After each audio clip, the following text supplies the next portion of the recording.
Hello, everybody, and welcome to the 2006 Budweiser Shootout, where tonight 17 drivers will duel it out to see who is the quickest of the quick from last year's qualifying sessions. Tonight will be a 20-lap race, including all the pole winners from 2005 and past winners of this event in its 27-year history. Now let's take you through the starting lineup. So on the pole is Bobby Labonte, looking for his first win in the Budweiser Shootout. Second is Andy Houston, who is making his second appearance in the race and looking for his first victory as well. Third is Kevin Harvick. Alongside him is Jimmy Johnson. Last year's champion Tony Stewart starts fifth with sophomore driver Carl Edwards, who won the Daytona 500 last year. Jeff Gordon is looking for his fourth win in the shootout, starting from 7th place, and Matt Kenseth, the 2003 champion, is looking to get a win here in the Budweiser Shootout tonight.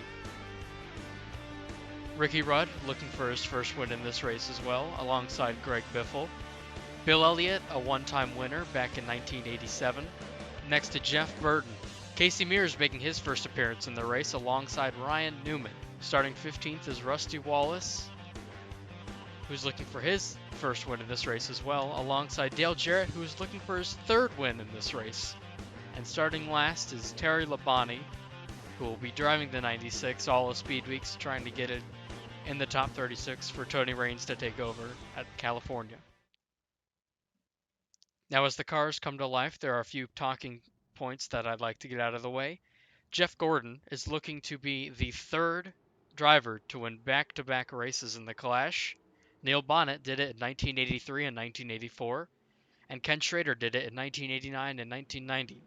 Jeff Gordon is also the most winningest active driver in the Clash, only behind Dale Earnhardt, who has 6. He has 3. Jeff Gordon has 3. And then Tony Stewart, Rusty Wallace, and Dale Jarrett all have 2, and then a bunch of other guys have 1. But as the pace car pulls off, we're ready to get the green flag and start the 2006 Clash.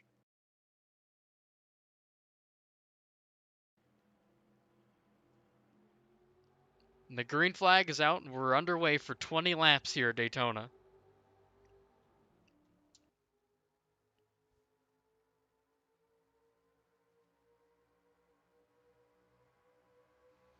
Bobby Labonte in his final Budweiser Shootout start in that 18 car.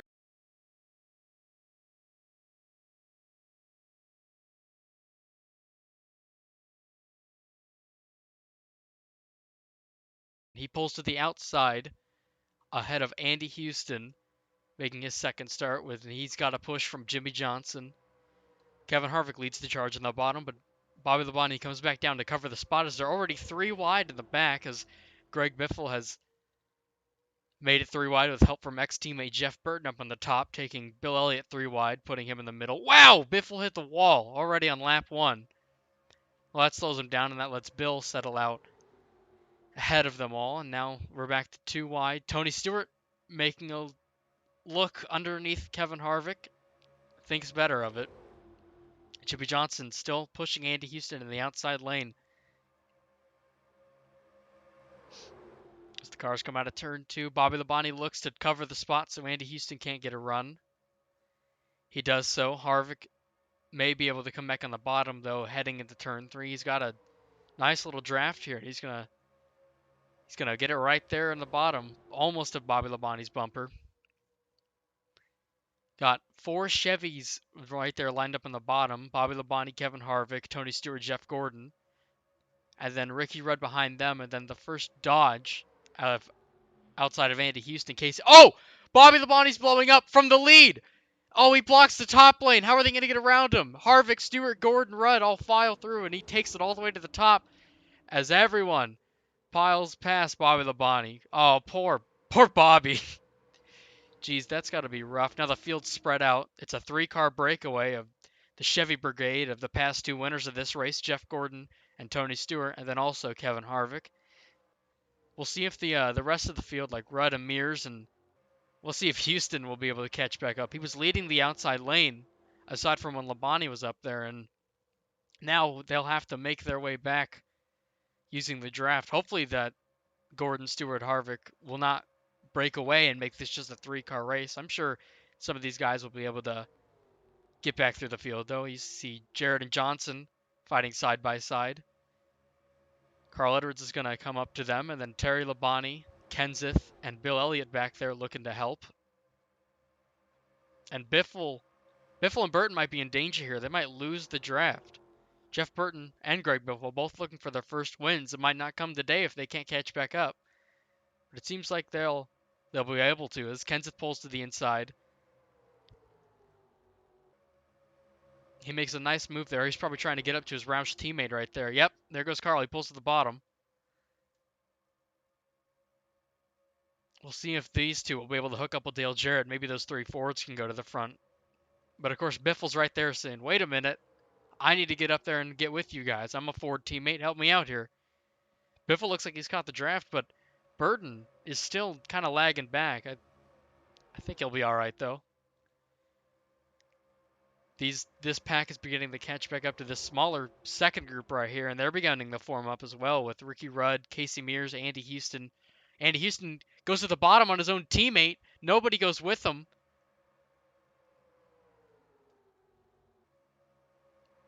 Kurt Busch leaves his new teammate, Ryan Newman, out on the top, and now it's these 4 Dodges racing together with Ricky Rudd. Jeff Gordon making a move for the lead. He's got help from Tony Stewart, getting pushed past Kevin Harvick, and he'll take the lead. This will help these guys catch back up as Ricky Rudd is getting a nice push from Andy Houston. Maybe the Mears will be able to fall back in line, slot right in front of Kurt and help his teammate. Yeah, they're here. They're back.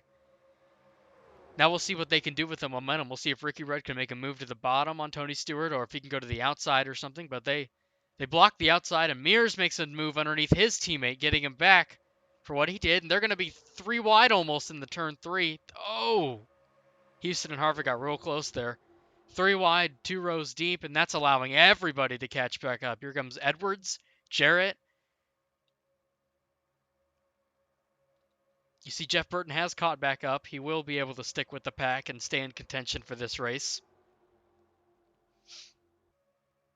He's pushing his ex-teammate past Terry Labonte. See if they'll be able to make a charge through the field, or if Greg will leave him and go with his teammate, Kenseth. They're still 3 wide. Harvick went from 3rd to about 10th or 11th in about a lap. That's what the draft does here, as Gordon now is at the lead, covering all the spots up here. See, Ricky Rudd has never won a Bud Shootout before, and he'd love to get it done today. We'll see if he can make a move underneath Jeff Gordon here or not.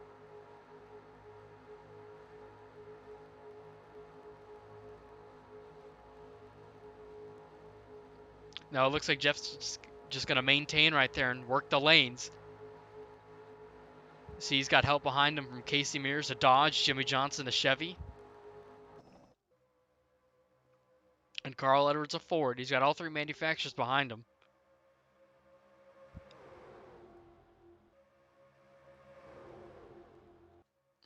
As the cars fly down the backstretch, Terry Labonte has been dropped to the last spot back there, you can see.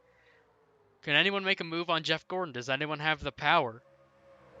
No one's got a manufacturer teammate lined up behind them aside from Houston and Kurt Busch and Ryan Newman in the top lane there, but they're all trying to just help Tony Stewart and push him forward so their line can get going. You see they got more cars lined up in the bottom lane. That's not going to be very helpful for this outside lane. There's only about 6 or 7 cars there, and they all got to work together perfectly to make this happen, but Jeff Burton's lagging back. He's not going to be able to be much of a factor here.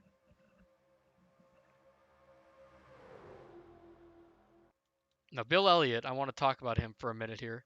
Bill Elliott is in a test car for the Michael Waltrip racing team that Michael Waltrip is going to be starting up. This is a new team, and they're looking to see what kind of power they'll have going in the next year. They're on their Chevys right now because they've got Bill Davis help and manufacturing, because that's where Michael Waltrip is now. He's in a Bill Davis 55 car, which is actually Dodge's, so none of that actually makes sense. So just disregard everything. But he's testing out the the motor they're gonna have underneath those cars coming in the next year. Bill had the provisional, so I guess they decided why not. As Jeff just continues to work these lanes, Andy Houston's trying to help Tony Stewart get by, but doesn't seem to be working. They don't have the momentum in the corners. It looks like. Looks like he's peeking out, trying to make it 3 wide almost on Tony, but that could lead to trouble as all these guys might just pile in behind Tony and push him, and that would drop Andy Houston way far back.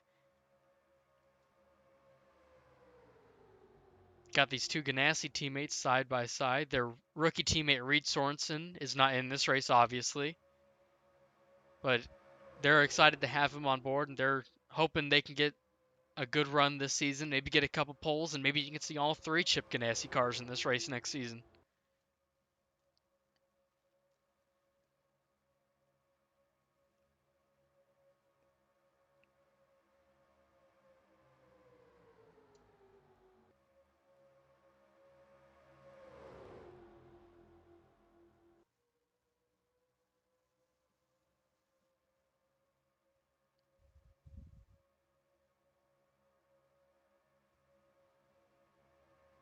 Doesn't look like they can make anything happen here. The top lane's just struggling. They've got a good amount of cars up there. They got a good 8 cars, I think that is, including Terry Labonte, who seems to be losing the draft back there. Just a little bit. It looks like he just can't keep up with the back of this pack almost. He pulls right up to them, but then he just drops off again. He's got a huge gap heading into corners and coming out of corners. Gordon's still leading the way. It looked like Andy Houston was going to try and make it 3 wide once again, but he just isn't. They got to get real close together is what they got to do. They got to get up right next to each other and just push each other. They can't keep this about a quarter of a car length of gap between them. They got to be right on each other's bumpers trying to push, see if they can propel Tony Stewart next to or even past Jeff Gordon. So his draft will carry them all forward. But it looks like they just can't get to each other's bumpers. Maybe there's just a wall of air there. I don't know. But Gordon's been working these lanes really well. I mean, he knows how to get it done. He's looking to be the third back-to-back driver once again. And actually, in 1997, when he won this race, he went on to win the championship that same year. That's happened 7 times. Dale Earnhardt's done it 4 times in 1980, 86, 91, and 93. Darrell Waltrip did it in 1981, and then obviously Jeff Gordon did it in 97, and then Dale Jarrett did it in 2000. They all won the Clash and then won the championship in the same year. But interestingly enough, you have a better chance of winning the Clash this year and then winning the championship next year than you do of winning it both in the same year. That's happened 9 separate times where Darrell Waltrip won the Clash in 81, sorry, and won the championship in 82. Bobby Allison won the 82 Clash and then the 83 championship. Dale Earnhardt won the 86 Clash and the 87 championship. Bill Elliott, 87 Clash, 88 champ. Dale Earnhardt again winning the 93 Clash and the 94 championship. Then Jeff Gordon won the 94 Clash, the 95 championship, and then the 97 Clash and the 98 championship. And then Stewart is the most recent to pull off this feat, as he won the 01 and 04 Clashes and then won the 02 and 05 championship. So you have a 1 in 3 chance of going on to win the championship next year if you win the Clash this year.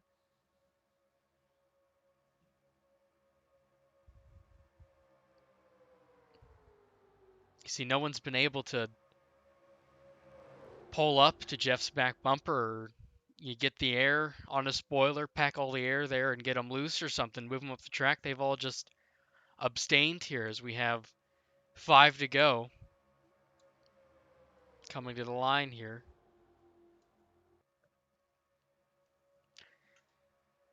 It seems the inside lane checks up coming on the exit of the corner, and the outside lane is able to get a run, but Gordon comes up and just checks them up heading into the corner, and then the bottom lane has the run, and he gets the push from them, And then they check up, and he's got a big lead, but he comes up and blocks the top again every straightaway. He's almost blocking the middle there. Like, he's blocking both lanes at once with this part of his car blocking Ricky and part of it blocking Stewart up there in the top lane.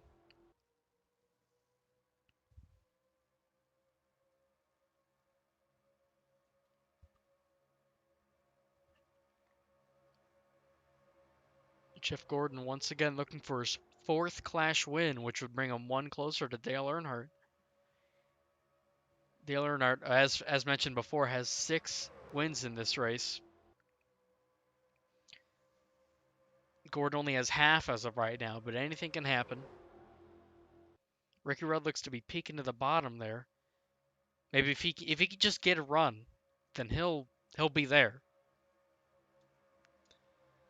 That 21 car has the speed on these tracks.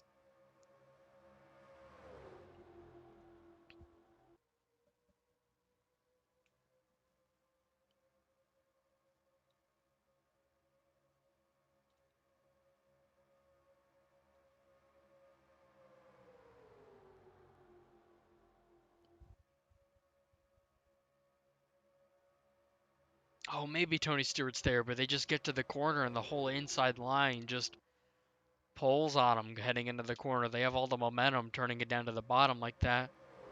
The yellow line is Jeff Gordon's best friend. You can't pass below there. It seems like no one's been able to make any moves. Burton, Labonte, and Biffle are still in the back. Kenseth, who dropped back because of Bobby Labonte blowing up, he seems like he's abstained there and third to last car in the top lane. He hasn't been able to get underneath Harvick or past him or anything of the sort. He just sat there right next to old Bill Elliott.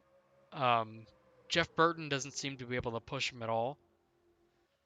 No one seems to be making moves, as I believe that was 2 to go. Yes, it was.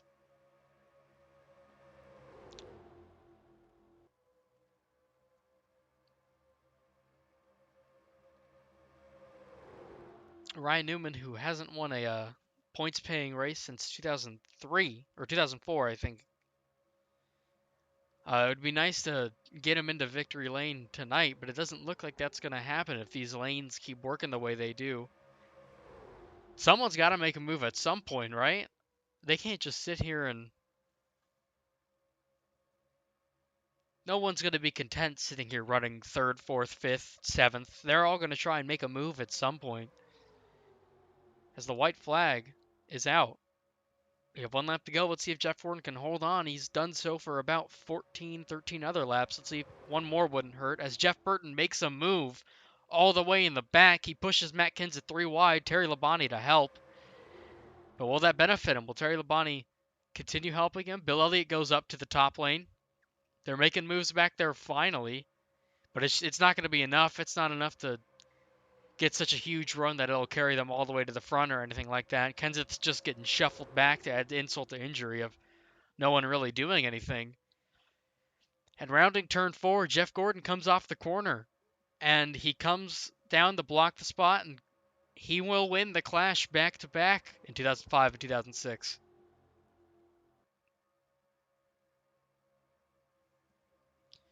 Jeff Gordon wins the race while Ricky Rudd barely edges out Tony Stewart for 2nd, Stewart 3rd. Casey Mears and Andy Houston get 4th and 5th.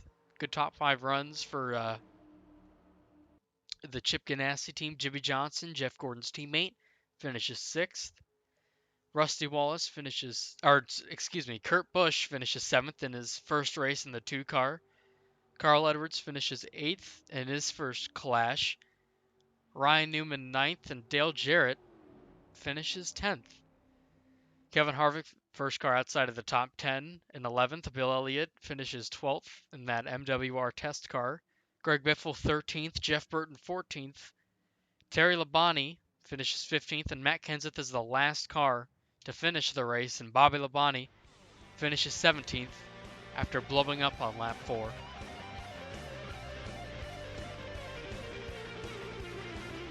Well, we thank you for watching the Clash, or the Budweiser Shootout, again, whatever you want to call it. I keep calling it the Clash out of habit. And we'll see you all in Daytona for the Daytona 500.